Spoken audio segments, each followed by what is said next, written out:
you could see effectively the traditional UI just disappearing. Because why do I need to type into a form? Why don't I just explain that?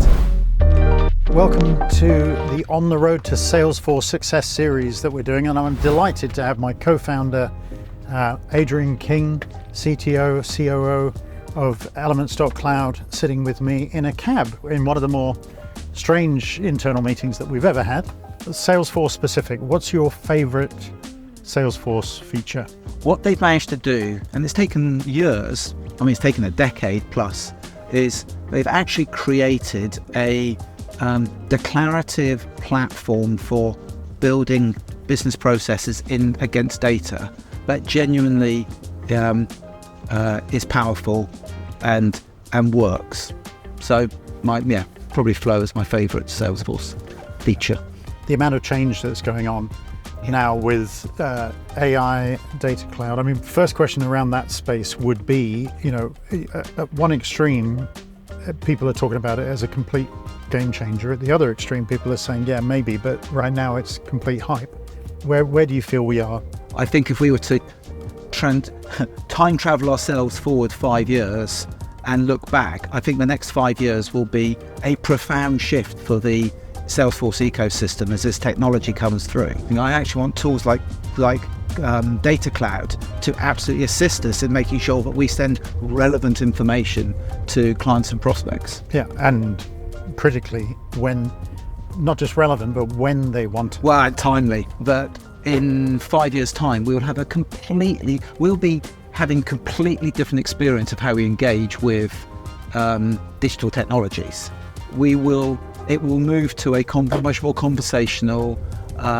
You could see effectively the traditional UI just disappearing. Because why do I need to type into a form when I can basically just have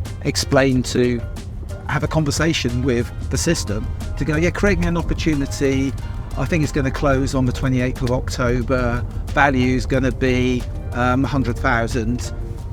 Why can't it just create me an opportunity? And it will involve this basket of products. And involve this basket of products. Why don't I just explain that? What should people be looking for, both in terms of direct skills around AI, data cloud, but also some of the foundational things, business analysis and data modeling and so on? What should they be trying to embrace in their journey? I mean, I think the first thing is to really get your head around what the use cases, what is the value from a technology like Data Cloud. I think something which I've fallen foul of myself, and is that you start by thinking about Data Cloud as a technology and getting wrapped up in Data Cloud. It's just a technology. What you're trying to do is actually what's the value to the business from the ability to have an actionable data lake. And actually you need to do that before you start on your Data Cloud journey, really.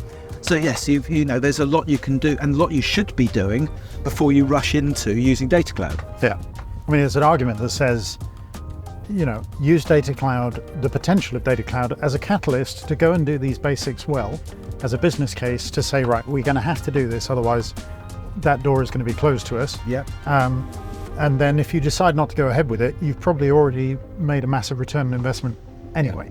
Yeah. So we've had a few different conversations around complexity and tech debt. Yeah, I mean, tech debt is just a reality.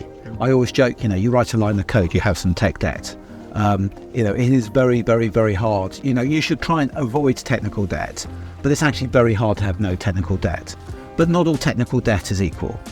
Technical debt in an area that is being changed a lot has a far bigger impact than the fact that you've produced something that you're not going to touch again, or it's got potentially low value to the business.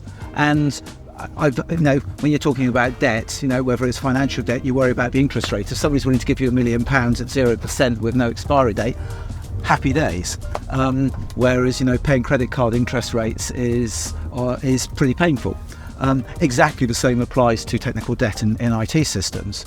So understand which bits of the system where the debt is actually going to be really hurting you. Well, it's been fantastic to spend a short ride around London. So I will say thanks again for spending the time. Thank you, Richard. It's been a pleasure, Adrian King. Great stuff. Thank you. Thank you.